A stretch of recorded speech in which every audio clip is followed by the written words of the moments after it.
সরকার নিরপেক্ষতা নিয়ে ফখরুলের প্রশ্ন, বিভাজনে তত্ত্ব পরিহারের আহ্বান। 15 বছর পর কারামুক্ত বিডিআরের 168 সদস্য, জেল গেটে আবেগ ঘন পরিবেশ। বিনামূল্যে বিতরণে বই বাজারে বিক্রি, 2 ট্রাক ভর্তি বই সহ গ্রেপ্তার 2।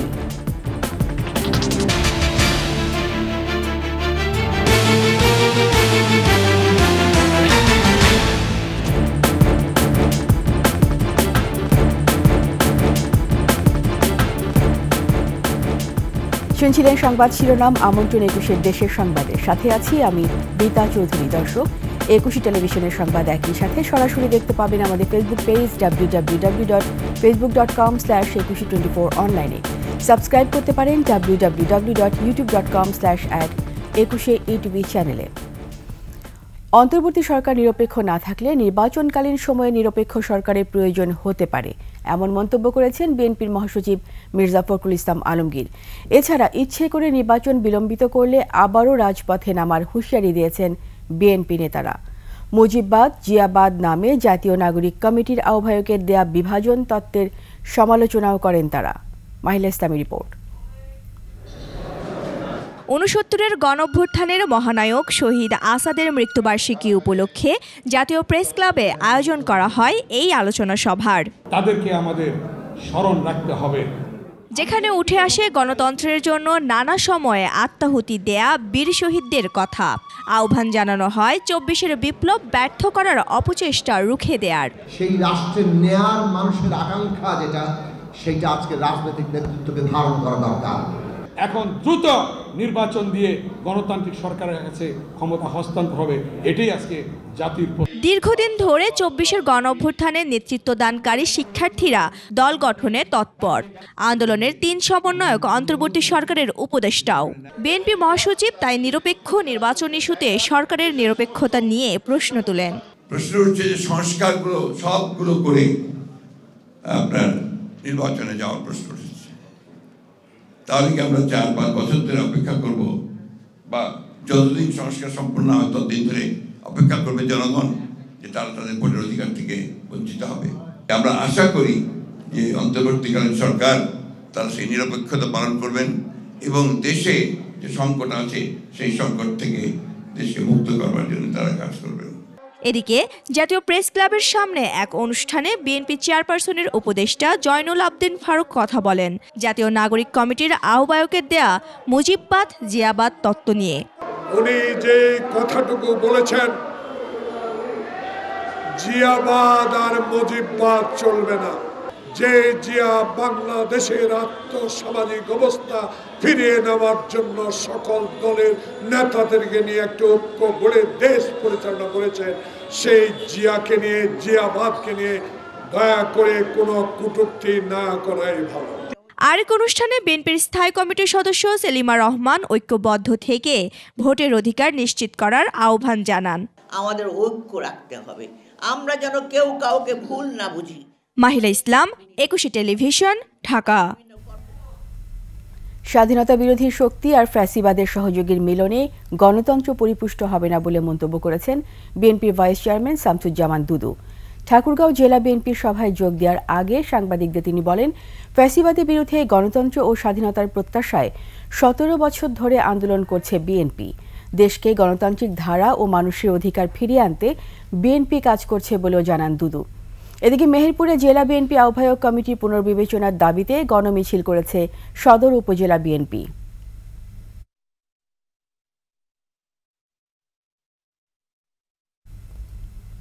16 বছর পর কারাগারের বাইরে শ্বাস নিলেন বিস্ফোরক মামলায় জামিনে মুক্ত সাবেক বিডিআরের 178 সদস্য। তাদের জন্য কেরানীগঞ্জ ও কাশিমপুর কারাগারের সামনে ভিড় করেন স্বজনরা। আবেগ আপ্লুত স্বজনদের আলিঙ্গন করেন কারামুক্ত বিডিআর সদস্যরা। ইউসুফ হাসান নাইমের ডেস্ক রিপোর্ট। বেলা 11টার দিকে গাজীপুরের কাশিমপুর কারাগার থেকে একে একে বেরিয়ে আসতে দেখা যায় সাবেক বিডিআর সদস্যদের। এ সময় কারাফটকের সামনে অপেক্ষমান স্বজনরা, চোখে মুখে উচ্ছ্বাস, মিষ্টিমুখ করানো হয় কারামুক্তদের। মুক্তি পাওয়া বিডিআর সদস্যদের পরিবারও তখন আবেগ আপ্লুত। 16 বছর করে বাবাকে দেখবো, কাছে পাবো। 5-6 মাস পর্যন্ত বাবাকে কাছে পাই নাই। এত বছরের জন্য ক্ষতিপূরণ, এত বছর আমাদের কষ্টের যেন ফল পাই। জামিনে মুক্ত বিডিআর সদস্যরা তাদের পুনর্বাসনের দাবি জানান। বাকি জীবনটা যেন একটা সুস্থ সুন্দরভাবে কাটাইতে পারি, স্বাভাবিক জীবনে এইটাই। আর আমরা দীর্ঘদিন জেল খাটার কারণে অর্থনৈতিক সমস্যা হয়, তো আমরা যাতে একটা কর্মসংস্থান পাই এই সরকারের কাছে। আরো অসহায় অনেক বন্দী আছে যাদেরকে 10 বছর লাইফ সাথে দেওয়া হয়েছে। আজকে আমরা যখন আসতেছি তাদের চোখের কান্না দেখে কোনো কিছু ভালো লাগে না, মনে হয় না নিজের পরিবারের সাথে 16 বছর থাকি নাই তাদের সাথে হাসছিলে তো আপনার তো আমি করি নাই। তো 17 বছর জীবন থেকে বাইরে গেছে, আমাদের দুঃখ করে সব ভুলে যাওয়ার জন্য আমাদের সব ফেরত দেয়। এদিকে কেরানীগঞ্জে ঢাকার কেন্দ্রীয় কারাগার থেকেও জামিনে মুক্তি পেয়েছে বিডিআর সদস্যরা। জেলে থেকেও আমরা চাইছি যে সুষ্ঠু বিচার। এটা এখন ভাষায় প্রকাশ করতে পারতেছি না। 16টা বছর পর বিনা অন্যায় আমাকে 17 বছর জেলখানায় রাখছে। কর্নেল এমদাদ মারা গেছে, আমি তার পরিবারের বাঁচাইছি। 2009 সালের 25 ও 26 ফেব্রুয়ারি ঢাকার পিলখানায় সীমান্তরক্ষী বাহিনীর সদর দপ্তরে বিদ্রোহের ঘটনায় 57 সেনা কর্মকর্তা সহ 74 জন নিহত হন। ওই ঘটনায় হত্যা ও বিস্ফোরক আইনে 2টি মামলা হয়। Yusuf Hasan Naim, desk report, 21 television. 16 বছর পর বাবার আর সন্তানের দেখা। কেউ সন্তানকে রেখে গিয়েছিলেন মায়ের কোলে, আর কেউ 5 মাসের সন্তানকে রেখেছিলেন কারাগারের বন্দিশালায়। স্বজনদের সাথে ফের দেখার এই আনন্দ ঘন মুহূর্তের টুকরো টুকরো চিত্রগুলো দেখুন গাজীপুর প্রতিনিধি অপূর্ব রায়ের পাঠানো তথ্যচিত্রে। মেয়ে মরিয়মের বয়স তখন মাত্র 50 দিন। সেই থেকে বাবাকে কাছে পায়নি সে। বিডিআরের সাবেক নায়ক বাবা বিল্লাল হোসেনকে 16টি বছর কাটাতে হয়েছে কারাগারে। দীর্ঘদিন পর বাবাকে এভাবেই জড়িয়ে ধরে ছোট্ট সেই মরিয়ম। আমার বাবার কোনো ভালোবাসা পাই নাই, আদর পাই নাই, আমার বাবার কাছে আমি যাইতে পারি নাই। এখন আমার বাবার কাছে আমি অনেক খুশি। 50 দিন বয়স থেকে আসছি, 50 দিন বুকটা ফাইটা লাগা ভাই। নেত্রকোনার বাসিন্দা বিডিআরের হাবিলদার সালাম। যখন বন্দি জীবন শুরু হয়েছিল সন্তানের বয়স ছিল মাত্র 5 বছর। আজ সেই ছেলে পরিণত যুবক। এত বছর পর তাই পিতা পুত্রের দীর্ঘ অপেক্ষার অবসান। আমার বাবা যখন জেলে ছিল তখন আমার বয়স 5-6 বছরের মতো ছিল। বাবার শূন্যতা এটা আমি আসলে বলে বুঝাইতে পারবো না। বাবা যার নাই সে বুঝতে পারে, কিন্তু আমার বাবা আসলে থেকেও ছিল না। বিডিআরের হাবিলদার ওমর আলী জেলগেটের সন্তান সোহেলকে কাছে পেয়ে এভাবেই কান্নায় ভেঙে পড়েন। সোহেল জানান, বাবা থেকে না থাকার কারণেই সবকিছু থেকে বঞ্চিত ছিলেন তারা। বাবা স্নেহ পাইনি, তারপর বাবার যে ফিনান্সিয়াল একটা সাপোর্ট থাকে সেটা পাইনি, আমরা তো নিঃস্ব হয়ে গেছি।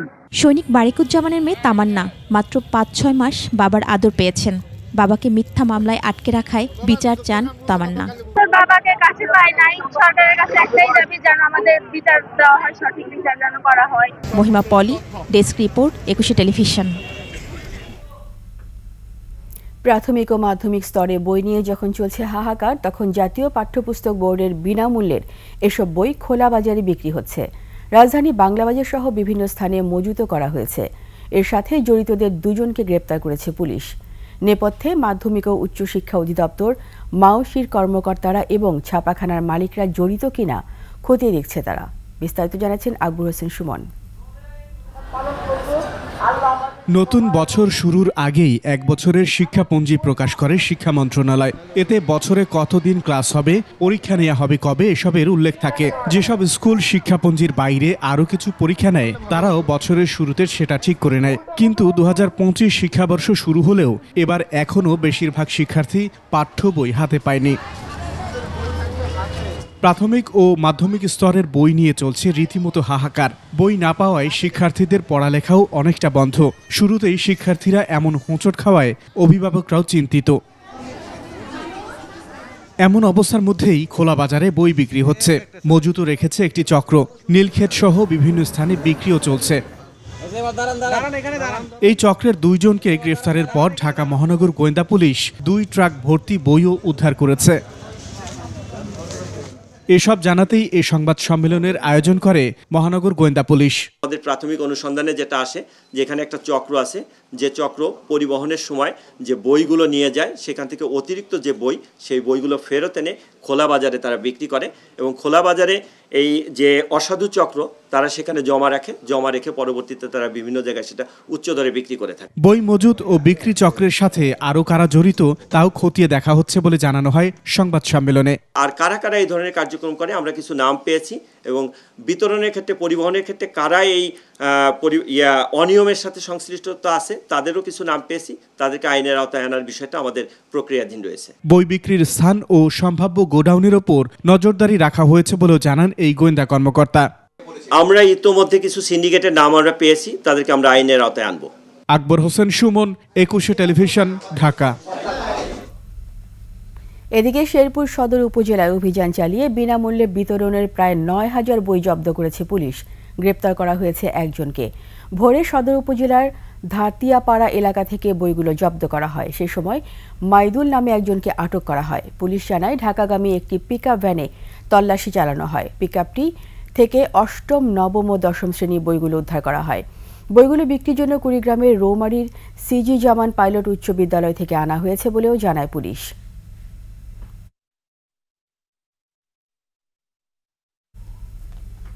সতেরো মামলার আসামি সাবেক স্বেচ্ছাসেবক লীগ নেতা ও বগুড়ার শাহজাহানপুরের ইউপি চেয়ারম্যান নুরুজ্জামানকে গ্রেপ্তার করেছে পুলিশ। জাহাঙ্গীরনগর বিশ্ববিদ্যালয় কেন্দ্রীয় মাঠ থেকে তাকে আটক করে শিক্ষার্থীরা।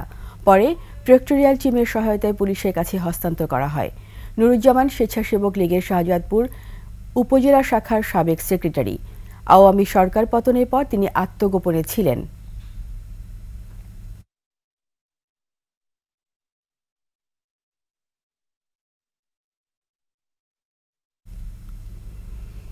একবিংশ শতাব্দীর চ্যালেঞ্জ মোকাবেলায় বাংলাদেশ সেনাবাহিনীতে আধুনিক যুদ্ধাস্ত্র সংযোজনের চলমান প্রক্রিয়া আরও জোরদার করা হয়েছে বলে জানিয়েছেন সেনাপ্রধান জেনারেল ওয়াকারুজ্জামান। দেশে যে কোনো কল্যাণময় কাজে সচেষ্ট রাখার কথাও জানান সেনাপ্রধান। চট্টগ্রাম থেকে রিপোর্ট করেছেন হাসান ফেরদৌস, ক্যামেরায় ছিলেন বিপ্লব মজুমদার। চট্টগ্রাম সেনানিবাসে ঐতিহ্যবাহী ইস্ট বেঙ্গল রেজিমেন্টে কর্নেল অফ দি রেজিমেন্ট উপাধি গ্রহণের অনুষ্ঠান। যোগ দেন সেনাপ্রধান জেনারেল ওয়াকারুজ্জামান। সামরিক রীতি অনুযায়ী অভিবাদন জানানো হয় সেনাপ্রধানকে। তিনি সালাম গ্রহণ ও প্যারেড পরিদর্শন করেন। পরে সেনাপ্রধানকে ইস্ট বেঙ্গল রেজিমেন্টের পক্ষ থেকে কর্নেল র্যাঙ্ক ব্যাচ পরিয়ে দেন রেজিমেন্টের জ্যেষ্ঠতম অধিনায়ক এবং জ্যেষ্ঠতম মাস্টার ওয়ারেন্ট অফিসার। 1971 সালে মহান মুক্তিযুদ্ধে ইস্ট বেঙ্গল রেজিমেন্টের সদস্যদের আত্ম উৎসর্গের কথা স্মরণ করে মুক্তিযুদ্ধে রেজিমেন্টের গৌরবময় ভূমিকা তুলে ধরেন সেনাপ্রধান। মহান মুক্তিযুদ্ধে এই রেজিমেন্টের 12,833 জন সদস্য অংশগ্রহণ করেন এবং 231 জন সদস্য খেতাবপ্রাপ্ত হন। তাদের মধ্যে 2 জন বীরশ্রেষ্ঠ, 34 জন বীরুত্তম, 74 জন বীর বিক্রম এবং 121 জন বীর প্রতীক রয়েছেন। এছাড়াও এই রেজিমেন্টের 924 জন সদস্য মহান মুক্তিযুদ্ধে নিজেদের আত্ম উৎসর্গ করেছেন। যে কোনো প্রয়োজনে রেজিমেন্টের সকল সদস্যদের জীবন উৎসর্গ করতে প্রস্তুত থাকারও আহ্বান জানান সেনাপ্রধান। আমি আশা করব ইস্ট বেঙ্গল রেজিমেন্টের প্রতিটি সদস্য তাদের উপর অর্পিত দায়িত্ব সর্বোচ্চ শৃঙ্খলা, পেশাদারিত্বর সাথে পালন করবে। এই রেজিমেন্টের প্রতিটি সদস্য দেশের যে কোনো প্রয়োজনে স্বতঃস্ফূর্তভাবে দায়িত্ব পালন করবে। পরে সেনাবাহিনী প্রধান ইস্ট বেঙ্গল রেজিমেন্টের 37তম বাৎসরিক অধিনায়ক সম্মেলন উদ্বোধন করেন। হাসান ফেরদৌস, 21 টেলিভিশন, চট্টগ্রাম। দিনাজপুরে কর্মী সমাবেশ সফল করতে হিলিতে মিছিল ও পথসভা করেছে জামায়াত ইসলাম। 25 জানুয়ারি গৌড় এর শহীদ ময়দানে জামায়াতের কর্মী হবে কর্মসূচি সফল করতে হিলি স্থলবন্দরে মিছিল করেছে দলের নেতা কর্মীরা। মিছিলটি বিভিন্ন সড়ক প্রদক্ষিণ করে। পরে চারমাথা মোড়ে পথসভা হয়। আদিবাসীদের সাংবিধানিক স্বীকৃতি, গণ অভ্যুত্থানের গ্রাফিতি ছবি, পাঠ্যপুস্তকে পুনঃস্থাপন ও ঢাকায় ছাত্র জনতার উপর হামলার প্রতিবাদে ঠাকুরগাঁওয়ে সমাবেশ হয়েছে। শহরে চৌরাস্তা মোড়ে গণতান্ত্রিক অধিকার আন্দোলন সহ আদিবাসীদের বিভিন্ন সংগঠন এ সমাবেশ করে। বক্তারা বলেন, জুলাই গণ অভ্যুত্থানে পাহাড় ও সমতলে আদিবাসীরা অংশ নিলেও গণ অভ্যুত্থান পরবর্তীতে আদিবাসীরা হত্যাকাণ্ডের শিকার হয়েছেন। আদিবাসীদের বাড়িঘর, দোকানপাট সহ ভাঙচুর ও আগুন দেওয়ার ঘটনা ঘটেছে।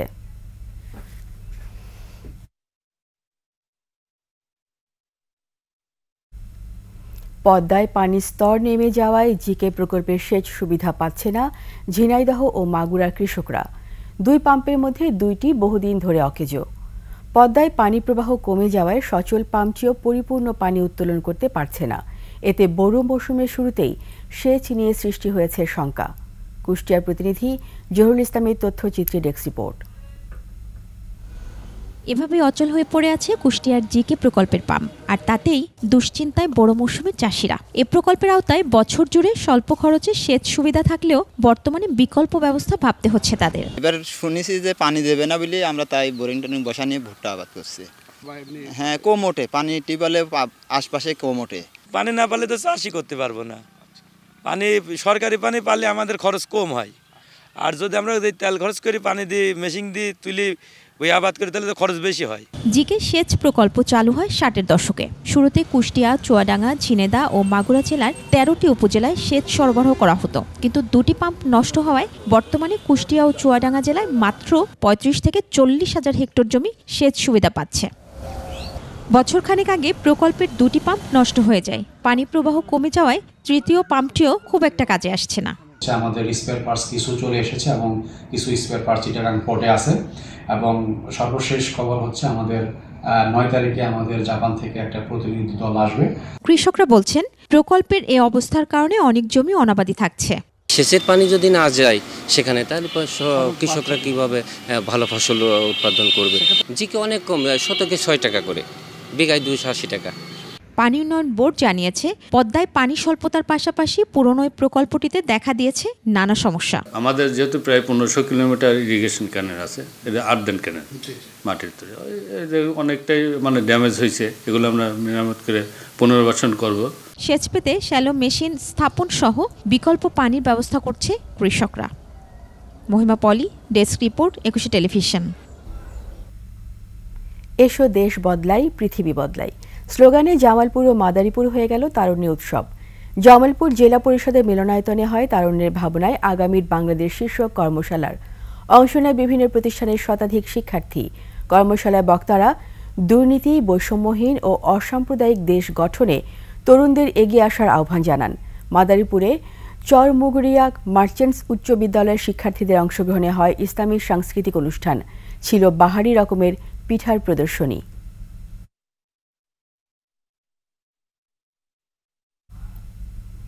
নেত্রকোনার দুর্গাপুরে সোমেশ্বরী নদীর পাড়ে সাদা মাটির পাহাড় দেখতে বেড়েছে পর্যটক।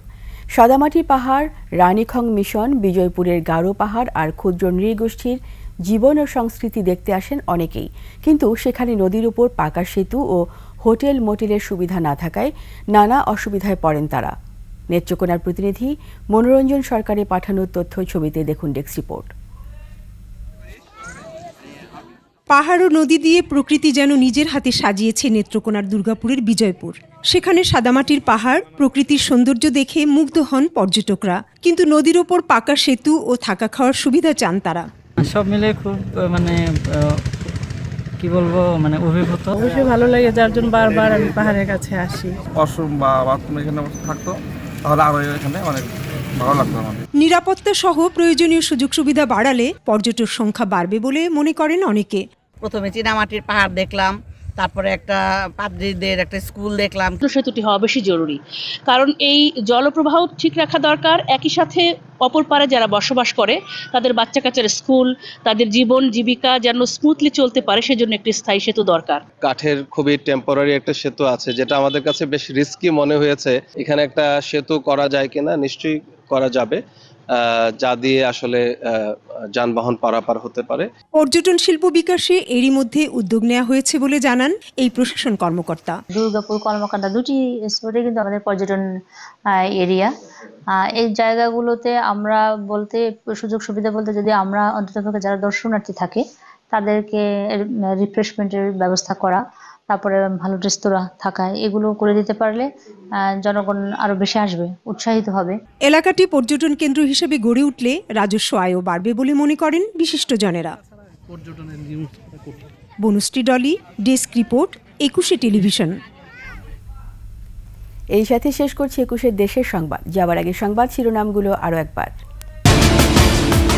সরকারের নিরপেক্ষতা নিয়ে ফখরুলের প্রশ্ন, বিভাজনের তত্ত্ব পরিহারের আহ্বান। 15 বছর পর কারামুক্ত বিডিআরের 168 সদস্য, জেল গেটে আবেগ ঘন পরিবেশ। বিনামূল্যে বিতরণের বই বাজারে বিক্রি, 2 ট্রাক ভর্তি বই সহ গ্রেপ্তার 2।